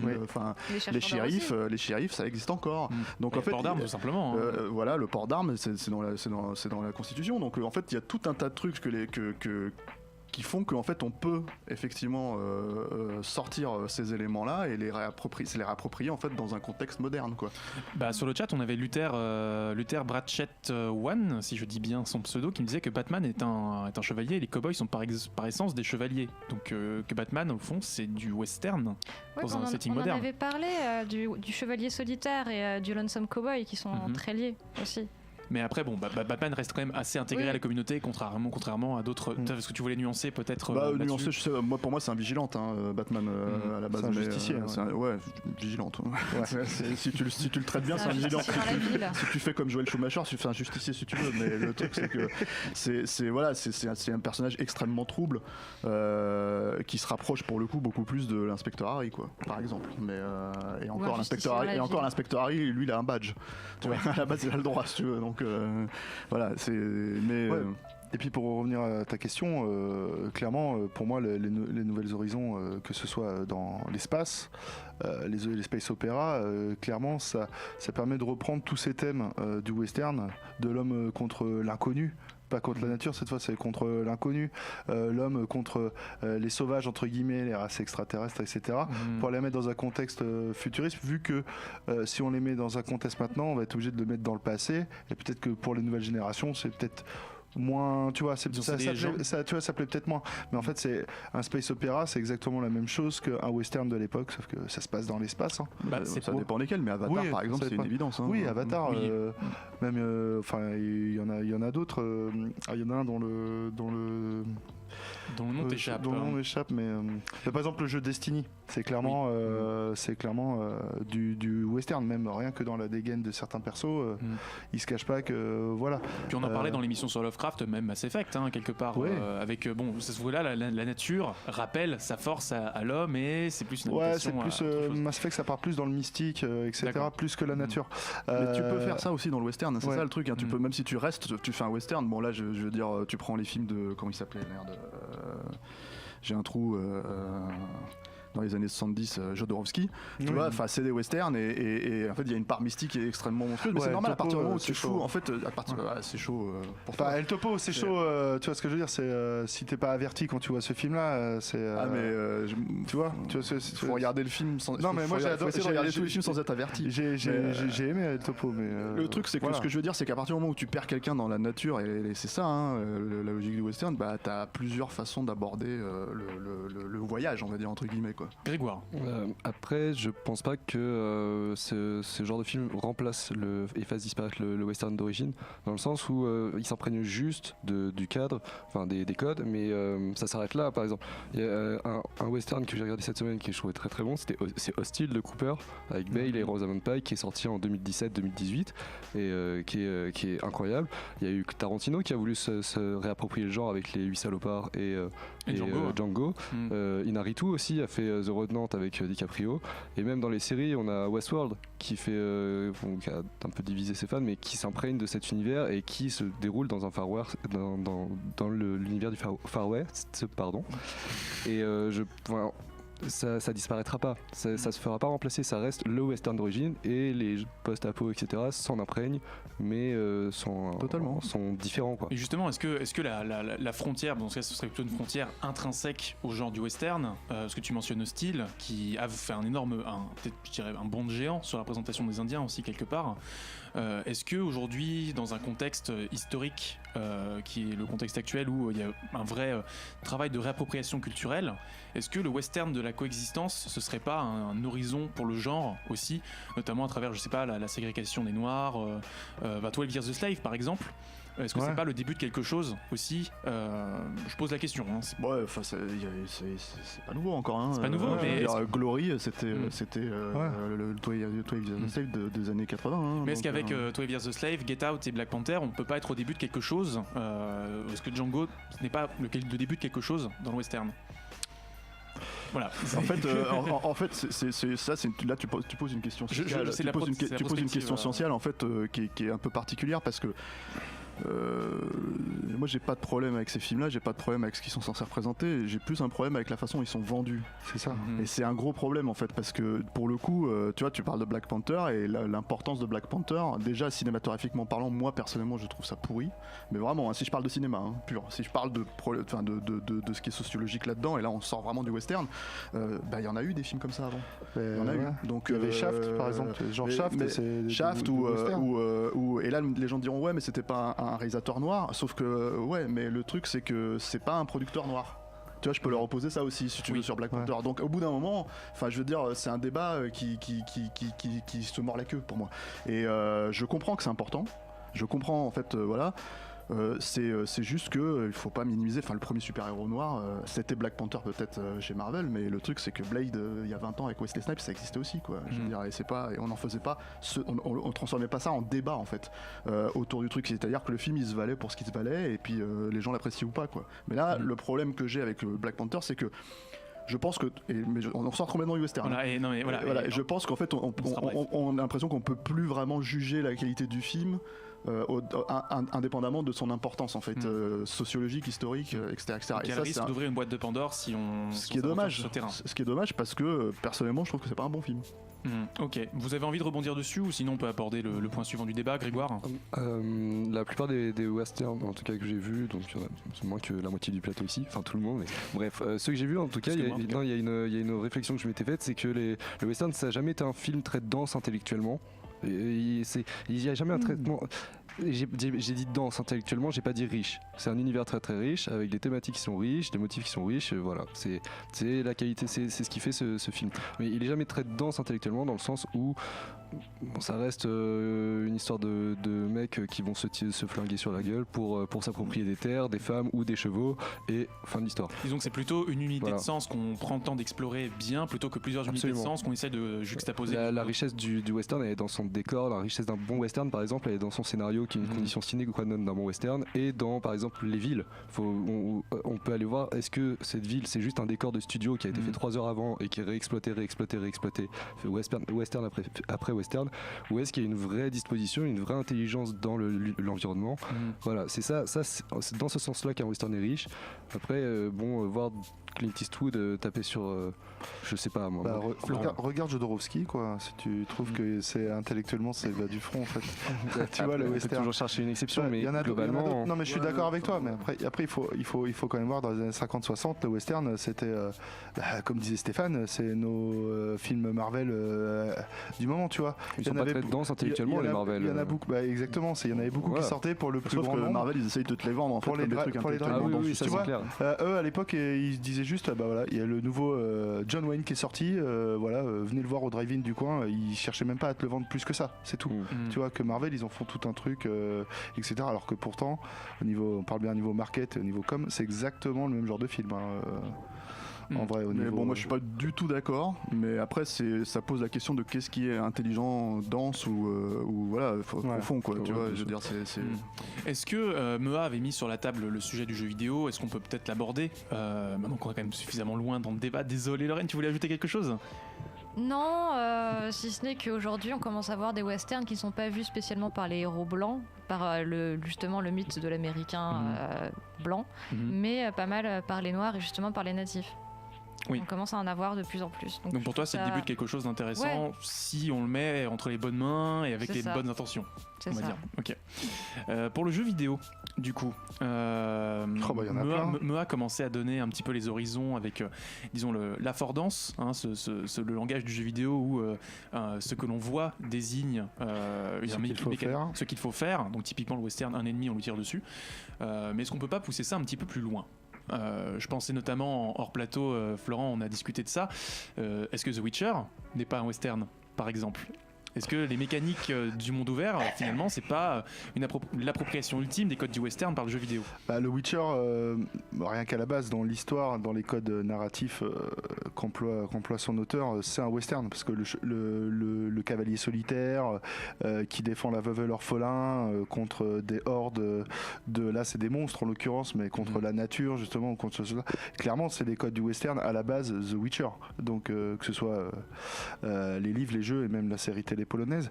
Regardez-la, c'est très bien. Non, je déconne. Non, mais Witcher, il y en a plein d'autres. Je sais pas, on pourrait même parler. Il y a eu plein d'autres choses. Je parlais de Destiny tout à l'heure. Destiny, c'est exactement la même chose. C'est des codes du western qui on se bat contre des choses, tu vois. Mais même tous les, enfin là je pars loin, mais même tous les RPG traditionnels, c'est ce côté, on est un groupe d'outsiders qui vont de village en village pour régler les intrigues locales et on avance et on. Est-ce qu'il n'y a pas, enfin Grégoire, parce que en fait, un peu perplexe. Le point commun dans tous ces jeux, moi, je retiens plutôt la promesse d'immersion en fait. On en parlait tout à l'heure, on n'a pas eu le temps de rebondir là-dessus sur Red Dead Redemption, le 2. On peut y revenir. Hein. Mais quand tu penses à Red Dead 2. Tu sais que tu veux te plonger dans cet univers qu'est le western et que toi aussi tu as mythifié en quelque sorte, parce que tu as intégré ces codes qui sont omniprésents. Et derrière, ça passe par des mécaniques, par exemple attraper un cheval au lasso, c'est typiquement le genre de truc qui peut faire que tu vas avoir une vraie immersion. Et c'est ça, plus que dire que The Witcher est un western, d'autres, ils reprennent des codes. Sûrement, comme beaucoup d'éléments, on l'a dit, mais pas sûr que ça soit un western. Ce qui les lie, c'est le côté, oui, on va avoir une immersion dans l'univers du western. Attends, c'est ce que j'ai dit qu'ils reprenaient les codes. J'ai pas dit que Witcher était un western. Par rapport à la question d'origine il en reprenait tous les codes. Après, c'est dans un contexte de fantasy, quoi. Oui, bien sûr. C'est pour ça que c'est un contexte différent. Je n'appellerais pas ça un western. Ok, voilà. Cowboy Bebop, contexte différent, Pourtant, C'est un c'est un western. western. C'est complètement référencé. C'est assumé. Trigun, c'est pareil. C'est-à-dire que Witcher 3, je suis pas sûr que ça soit totalement assumé, plus que digéré. C'est-à-dire, ce que j'entends par là, c'est que c'est assez évident, tu vois, Oui, quand tu regardes ça. Cowboy, Bebop. Hein, Voilà, c'est ça. Même si c'est pas une musique de western forcément, même si c'est pas etc. Il y a une façon d'assumer qui est complètement, qui est postmoderne, quoi. En fait, comme dans Star Wars à l'époque, quoi. C'est un paysan, garçon vaché, en gros, qui rêve de la frontière, quoi. Et alors que le truc, c'est que oui, la digestion en fait des codes en soi, c'est que c'est une digestion mythologique, hein. C'est-à-dire que en gros, finalement, le western, il s'est emparé de la mythologie en soi pour construire ces codes-là. Et je pense qu'au fur et à mesure du temps et au fur et à mesure du fait qu'il y ait beaucoup de films, beaucoup de récits de manière générale, bah oui, je pense que c'est rentré dans l'inconscient collectif, quoi. Donc au bout d'un moment, tu retrouves ces choses-là assez facilement dans certains jeux vidéo. Tu peux voilà. Mais après, les vrais jeux de western, il y en a pas tant que ça. Et voilà, je pense que Red Dead, la grosse différence pour moi en tout cas, c'est que c'est effectivement, comme tu me le dis, c'est un truc qui te fait rentrer dans cette vie-là. Parce que les films ne peuvent pas forcément se permettre non plus. Ils ont 2 heures, 3 heures, et voilà, quoi. Ok, donc là, il y a encore un chantier. Un mot pour conclure sur ce grand débat sur le western, les amis, avant qu'on passe aux choses fâcheuses. C'est le genre ultime. C'est le genre ultime, très bien. Est-ce que c'est le genre ultime, Lorraine? Oui. Ouais, je suis d'accord. Oui, non. Ok, c'est pas l'horreur donc. C'est le genre. Non. Non. Ok, d'accord, très bien. C'est bien l'horreur aussi. Hein. C'est bien l'horreur. Ouais, non, mais on en reparlera à d'autres occasions. Merci tout le monde d'avoir été présent sur le chat. Si j'avais une question sur le chat pour toi, Lorraine, Danse avec les loups, c'est quoi comme type de western? Je suis pas méga fan de Kevin Costner, donc je ne l'ai jamais vu. C'est un western crépusculaire. Ouais, on en parlait tout à l'heure. Il est surtout classique, mais il aborde une façon de traiter les Indiens qui est effectivement est revenu au goût du jour à cause du succès aussi, si tu veux. Mais t'avais d'autres films qui ont traité la question auparavant. Dernier Mohican, c'est quoi, 3 ans avant? 2 ans après. 2 ans après. Ah, autant pour moi. Le Michael Mann. Et je ne vous ferai pas l'affront de vous demander si Waterworld est un western. Merci tout le monde pour ce grand débat consacré et Postman. Consacré au western, et on remercie Mea évidemment pour nous avoir donné un peu de son temps pour une interview que vous retrouverez en intégralité dans la semaine qui suivra ce direct, donc avec le replay, mashallah, comme disent les vrais. C'est parti les amis pour le quiz musical. Quiz musical cette semaine consacré évidemment, l'émission c'est l'émission western qui s'intitule Smoke Tumbleweed Everyday. Alors voilà, le tumbleweed c'est les petites boules d'herbes sauvages, voilà, qui roulent dans les westerns. 5 morceaux, 5 réponses, 2 équipes. Donc l'équipe rouge avec Stéphane et Grégoire. Moi je suis nul, je te préviens. Ah bah j'allais dire bon courage.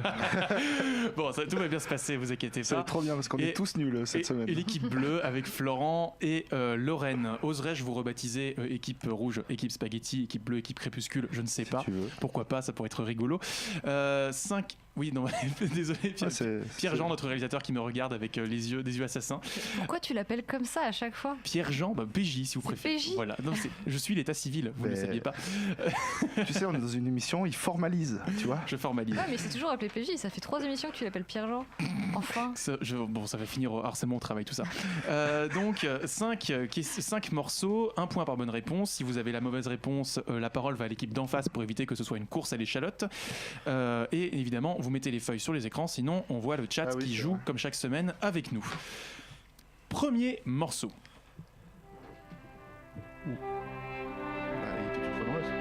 Ah non, Team Crépuscule, c'est pour vous. C'est... Oh putain, merde. Je l'ai.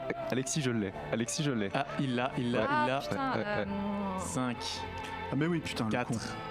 3. Putain, j'ai pas le je sais plus. terrible. J'en peux plus. Il est posé sur le plateau, c'est le bon l'abruti de truand. Le bon l'abruti. C'est Ecstasy of Gold. Quand le truand arrive au cimetière. Bravo. Yes. Ah là là, yes. Premier point de Grégoire, c'est fantastique. Ça va, tu l'as revu cette semaine aussi. Oui, absolument, tu vois. Moi, la dernière fois que je l'ai vu, c'est peut-être il y a 5 ans, tu vois. Alors, tu as fait mon travail à ma place, The Ecstasy of Gold par Ennio Morricone sur la bande-son du bon, la brute et le truand. Tu vas voir, je vais t'avoir. Il buono, il bruto, il cattivo. On rappelle le titre original. En fait, même facile le quiz, je vais quand même être nul. Ah, faut quand même le faire, quoi. D'accord. T'es comme moi, t'es genre, mais oui, je le connais, mais genre, impossible. Tu sais, c'est ce cousin que tu vois à un déjeuner de famille, tu fais. Toi, ça va? C'est exactement ça qui m'est arrivé, voilà, c'est très terrible, c'est honteux. On me fait signe, deuxième morceau. Ça c'est Red Dead Redemption. Bien.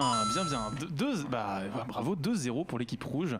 Peux-tu nous dire un petit peu plus sur ce morceau, Stéphane? Si je dis pas de bêtises, parce que j'ai fait le jeu qu'une fois à l'époque, je crois que c'est le morceau quand t'arrives au Mexique, Tout à fait. juste après la traversée du Rio Grande. Tout à fait, Far Away par José González, bravo. Voilà, donc sur la bande-son de Red Dead Redemption, un petit truc de guitare et tu l'avais. Ça me faisait penser au début de Gerudo Valley. Ah non, c'est Gerudo Valley, c'est un petit peu plus chantant. 2-0 pour l'équipe rouge, équipe Spaghetti. Donc troisième morceau. Wild Arms. Bravo, équipe bleue, 1 point. Donc Meilleure intro de tous les jeux vidéo ever. oui, il est vrai. Wild Arms disponible sur PlayStation Classic à partir de la semaine prochaine. On rappelle 100€ pour un catalogue de ROM. Mais un très bel objet. Michiko Naruke, Into the Wilderness, thème d'introduction de Wild Arms, RPG de la PlayStation, qui se déroule dans un setting un peu Far West. Voilà. Donc on revient toujours au classique. Très bon RPG. 2-1 pour l'équipe rouge. 4e morceau. Ça c'est Mon nom et personne. Oui. Oui. Très bien. Mon nom est personne. Toujours Ennio Morricone. 3-1 pour l'équipe rouge, mon Dieu. Ils ont gagné. Oh là là, ils ont. Non, c'est bon. Ils ont de l'avance, effectivement, mais on finit pour le beau jeu quand même. 3-1 pour l'équipe rouge. Donc, effectivement, Ennio Morricone, My Name is Nobody, thème principal de Mon nom est personne. Je n'ai plus le titre en tête, donc si vous pouvez m'aider. Sinon, tant pis. C'est déjà le 5e morceau et on est parti.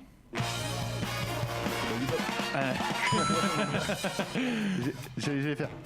Il a dit avant. Oui, donc Cowboy Bebop. Mais là j'ai triché parce que c'est ce qu'on utilise sur le podcast de capture pour faire l'intro quoi. Spécial case dédié évidemment à l'invité. Quoi? Ah non, mais non, c'est pas juste. Bah ouais, mais non, c'est pas juste. Sinon, je l'aurais pas su, tu vois. Attends, tu remarques quand même qu'à chaque fois, j'essaie quand même de choisir un morceau en fonction de l'invité pour. Oui, mais quand même. Pas celui qu'il entend toutes les semaines quand il fait son podcast. C'est pas hebdomadaire. C'est pas hebdomadaire. On en parlera peut-être en fin d'émission. Si tu as des choses à nous dire là-dessus, effectivement, c'est Cowboy Bebop The Movie, pour être précis. Ah oui. Knocking on Heaven's Door, What Planet Is This? C'est le nom du morceau interprété par Sid Bells, et composé par Yoko Kanno. Ça fait donc 4-1 pour l'équipe rouge cette semaine. On a encore été ridicule, Lorraine. Ouais, à chaque fois. Surtout qu'en plus j'avais proposé à Karel de m'occuper du quiz musical. Oui, j'avais plein d'idées géniales. Eh bien oui, mais on ne corrompt pas l'arbitre. Mais j'y aurais pas participé parce que je suis quelqu'un d'honnête. Donc la spaghetti l'a emporté sur le crépuscule, notez bien. C'est l'heure des recommandations. En avez-vous? Stéphane, peut-être pour commencer. En fait, si je devais recommander un western qui est un film que j'adore vraiment et qui est très très mal aimé, ça serait Mort ou Vif de Sam Raimi, de 1995 avec Sharon Stone, Leonardo DiCaprio et Gene Hackman, voilà, qui est un film très très particulier parce que c'est le style de Sam Raimi, c'est-à-dire le style d'Evil Dead et de Darkman, appliqué au western. Et en fait, pour moi, ça fonctionne du tonnerre. Il y a des gens qu'on considérait que c'était une espèce de parodie, ce qui est pas vrai du tout en fait, parce que c'est un film qui est extrêmement solennel, très premier degré dans ce qu'il raconte en fait, mais qui digère une espèce de narration qui est celle de Sam Raimi, c'est-à-dire que là dans l'absolu, alors là, si Léon poussait les potards à 12, on va dire que là il pousse les potards à 20, ça va vite, 000, oui. Voilà, et mettre dans une construction, en fait, moi ce que je trouve formidable là-dedans, c'est que tout ce qui est ces mouvements de caméra complètement dingues, en fait, c'est cette construction en fait de la mise en scène, c'est généralement le point de vue, et comme toujours chez Sam Raimi d'ailleurs, le point de vue en fait de ces personnages. Ce qui fait que ça pourrait paraître complètement extrême quand tu regardes le film un peu de manière extérieure, mais quand t'es appliqué en fait par les spectateurs, ça fait complètement sens et c'est brillant quoi. Et je me permets de faire l'écho de Mea, pour lui c'est la meilleure adaptation de Street Fighter au cinéma. Voilà. Avec les codes du western donc. Oui. Florent. Oui, le pas tort. Moi je vais recommander, j'ai cherché un peu, puis c'est facile, je me suis dit à quoi j'ai joué toute la semaine à part Red Dead. Et j'ai joué à Artifact, figure-toi, le nouveau jeu de Valve. Donc le nouveau jeu de cartes de Valve, quand même nouveau jeu de Valve, quand même le dire, ça fait genre 10 ans qu'ils n'ont pas sorti un jeu. Oui. Et là ils sortent un jeu de cartes, donc à ma grande surprise, c'est vraiment super bien. Vraiment cool. Le système de jeu, donc créé par Richard Garfield, le créateur de Magic l'Assemblée, pour rappel. Et c'est vraiment super cool. Donc un système de jeu avec 3 zones différentes et il faut gagner 2 des 3 zones pour gagner la partie. Ou alors péter, un peu comme dans LoL, péter le Nexus adverse quand tu as réussi dans une seule zone pour gagner la partie. Et c'est vraiment bien. Des bons combos, des bonnes cartes. Un jeu payant. un jeu payant certes, même chose que Magic, tu payes ton jeu, t'as des boosters, les boosters tu les rachètes, par contre tu peux revendre les cartes derrière, donc voilà. Il y a quelques cartes qui sont un peu pétées pour l'actuel, j'espère qu'ils vont les buffer, je sais pas, on va voir, mais tu vois. Et pour la petite anecdote, la carte sur le marché, la carte qui se vend le plus cher se vend plus cher que le jeu. Voilà. Donc si tu la revends, tu t'es fait rembourser ton jeu déjà. Très bien, voilà. C'est noté. Donc je te demanderai pas si ce jeu financera Half-Life 3, parce que la réponse est non. Et non, voilà, très bien. Ça financera peut-être Firewatch 2. Dans les limbes des ordinateurs de Valve. Voilà. Les limbes de quoi? Des ordinateurs. Grégoire. Pour Marocco? Bah oui. Je sors du western, j'en ai deux en fait. Il y a un western qui m'a marqué, c'est Le salaire de la violence de Carson, je crois. C'est un western américain qui date des années 50, dans lequel en fait un vieux cow-boy élève ses deux fils seul dans un ranch, et il est très très autoritaire. Et en fait, un de ses fils devient pacifiste et anti-armes, et l'autre devient hyper violent et bagarreur, et voilà, et finit par tuer le meilleur ami de son frère. Et donc c'est tout. En fait, il y a un examen incroyable de comment on fabrique une brute épaisse et comment on fabrique, voilà, du rapport entre parents-enfants et de comment on peut fabriquer l'équivalent d'un fasciste concrètement. Et c'est un film qui m'a beaucoup marqué. Et autre film, c'est La Vague de Grand Cell. C'est un film qui date de 2008 et qui en fait qui reprend une expérience de psychologie de l'école de Palo Alto. C'est l'histoire d'un professeur en Allemagne qui, face à la conviction d'une de ses classes qui était persuadée que plus aucun régime autocratique ne pourrait surgir dans ce pays, décide de faire une expérience d'une semaine, et en fait livrés à eux-mêmes, ces étudiants remettent en place une sorte de dictature qui lui échappe totalement, et c'est très très intéressant comme film. Très bien. Lorraine, pour finir, le mot de la fin. Moi j'ai deux petites recos du coup. Rio Bravo, qui est mon western préféré avec Il était une fois dans l'Ouest. C'est un film absolument merveilleux que j'ai découvert grâce à la classe américaine. Voilà. Il n'y a pas de mauvaise porte d'entrée. Comme Les Hommes du Président aussi. Ça, je peux pas le regarder. Ouais, c'est vrai. Je peux plus. Chaque fois, tu penses à Wish, Lorraine. C'est terrible. Ah non, mais c'est terrible. Mais Rio Bravo, c'est vraiment un western excellent que j'aime d'amour, quoi. Avec en plus, il y a un casting génial. Il y a Dean Martin, Ricky Nelson et John Wayne. Et Walter Brennan, le vieux un peu bizarre. Et comme deuxième recommandation, en fait, je vais expliquer pourquoi je suis très fatiguée aujourd'hui. C'est que hier, en fait, il y avait la finale du 48 Heures Film Project, donc faire un film en 48 heures. Et avec mon équipe, on a eu comme thème le western. Et on a eu le prix du meilleur scénario. Bravo, voilà. Bravo. Et il est disponible sur YouTube, ça s'appelle La Cofurs. Voilà. Très bien. Donc un petit peu d'autopromo, ça ne fait jamais de mal. C'est un western. La Cofurs, c'est écrit comment? C-O-2-F-U-R-S-E. Très bien. De l'équipe Mammouth Cornichon. Très très bien. On regardera ça. Voilà. Bravo. C'est quand le prochain épisode de Shake Up? Du coup, je te titille. Tout de suite, puisque en janvier, je sors un podcast. Très bien. Oh là là, attention, restez connectés. Ouais. On en parlera peut-être à d'autres occasions, mais à mon avis, il y a des choses à dire. Oui. Mes recommandations, on me dit que j'en fais trop, donc je vais être extrêmement rapide. J'ai vu cette semaine, très rapidement, Deadman de Jim Jarmusch, fantastique, chamanique, à contre-courant de tout ce que j'ai pu voir avant. C'est vraiment extraordinaire. O Brother des Cohen sur la dimension mythologique de l'Ouest et comment le mythe de l'Ouest peut être plus inclusif, met à la porte, disons, la définition antique de l'épique qui consiste à faire nous contre eux, et comment on met littéralement Homer à la porte. Je vous laisse voir le film pour savoir ce qui se cache derrière cette formulation. Et pour finir, ma recommandation, c'est Wild Arms 5 sur PS2. Voilà, un petit jeu, un petit JRPG des fagots. C'est pas forcément le Wild Arms le plus connu, comme disait Florent en antenne. C'est le seul que j'ai pas fait, tu vois, ce qu'on disait tout à l'heure. Et il est vraiment très très bien. Il y a un petit côté tactical dans les combats, parce que c'est des combats par case, du coup avec des hexagrammes, et il faut se positionner. T'as des systèmes d'alignement, des attaques de zone, etc. Le script est complètement pété, c'est-à-dire que ne jouez pas au jeu pour son scénario, parce que c'est vraiment du mauvais Tales of, donc n'y allez pas pour ça. Mais l'univers est suffisamment prenant, la bande son est incroyable, le système de combat est très très très amusant. Et vous le bouclez en une quarantaine d'heures. C'est un JRPG assez court, très très amusant, je me permets d'insister, et il se trouve pas cher en plus, donc allez-y, il y a plein de secrets dedans. C'est tout les amis. On a le droit de recommander une boisson juste pendant le thème? Je recommande le whisky. Voilà. Au revoir messieurs dames. Très bien.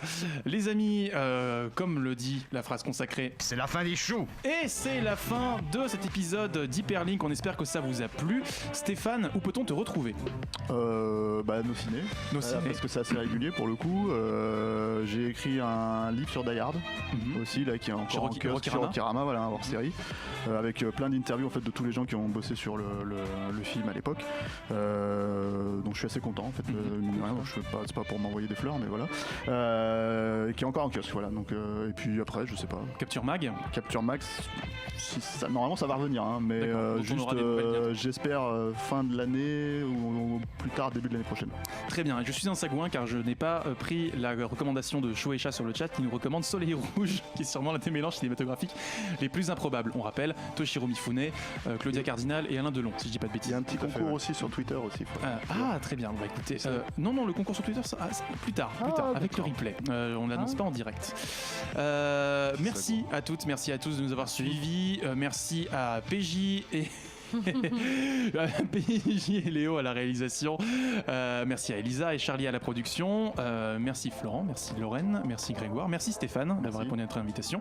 Et on se donne rendez-vous la semaine prochaine pour une spéciale Spider-Man en compagnie de Kevin Elarbi et Daniel Andreev. À la semaine prochaine.